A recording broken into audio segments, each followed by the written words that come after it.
One of the key benefits of the stock lockers is that each compartment is lockable, obviously, and traceable. The other thing it allows you to do is you can track your assets, saying how old it is, and that's a critical thing for any healthcare organisation. These are a multi-compartment locker. So this allows us to put multiple equipment, and we've gone through our tests and these sizes work very well for us, and we've been able to store a variety of equipment in this, which is critical kit for a clinical acute care facility. Some of them can be quite expensive. Others are not necessarily expensive or has a cost association with them, except if you lose them, obviously there's a cost. However, we might not have a lot of the stock. So if you've got a minimal stock requirement, then also then you can actually, we've only got a few of these, this is where we put them. So if the kit has been damaged while it has been out in use, staff can bring that back, return it, say it's damaged, and it locks that compartment down. So once that has been locked down, that then sends an alert out to your delegated person to look after damaged equipment. They'll come and can take that out, they can repair it, and they can return it to locker. We then don't have to look for our damaged equipment or find it damaged that somebody hasn't reported. So yes, prior to these, we lacked rigour, and our processes were quite loose. If you've been around the hospital for a while, you relied on your knowledge of where it might have been last or whatever. So if you were new to the hospital, you might not know where this piece of kit is commonly used. So that was a challenge in the first place. My position is quite a broad position. It manages projects across the facility, from clinical to non-clinical. I'm like the conduit between the hospital and external providers. So Vincent'S is going to be 100 years old next year in 2022. We've got a calendar of events actually. I was at a meeting this morning where we're planning events for every month just to recognise and to reflect on our history.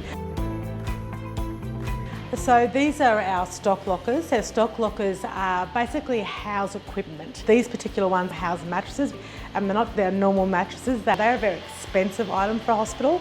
We don't have them on every bed. We have them and we utilise them on patients that are at the most risk or the most need. So prior to this system here, we didn't really have a system. There wasn't a system. There were storerooms. We'd find our very expensive kit in all sorts of areas. We'd find them in cupboards, we'd find them in storerooms. To actually locate where they were at any given time and to track them, there was a difficulty in that.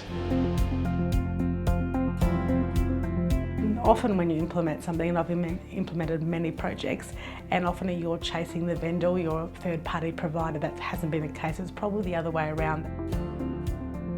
We had a couple of issues in the trial period, just working out what equipment was going into what locker, and maybe then we would change our mind because we're a clinical crew. We like to change our mind frequently, so very adaptive. I never got any impression that I was inconvenient.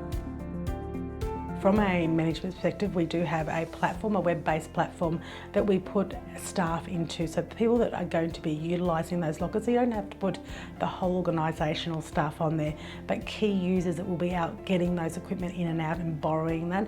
Not everybody needs access to everything, so you can actually quite tailor it to what you need in that particular locker for that piece of equipment. That's the maintenance of it. You have to always make sure that your staff are current, the access is available, because then that's linked to their IDs. You can set up all your pieces of equipment. You can say how long they've been allowed to be out for. When I say allowed, they can be out as long as it's clinically required. However, you might say actually the normal use for that piece of equipment is approximately 3 days. It might be a week, so you can actually put time limits on that. So what happens when that time limit becomes overdue, an email alert will come out, and you can designate who or allocate who those alerts go to. You can customise it down to the equipment, customise down to the user, customise down who's going to look after that to repair it, but also customise it then, for the days and the time period. Now that user then, if there is an alert because A, it's damaged, or B, it's overdue, that super user or that key administrator can then go and follow up, why is that overdue? Yes, it's still being used, that's great. Actually, they forgot to return it, so why isn't it returned to where it should go?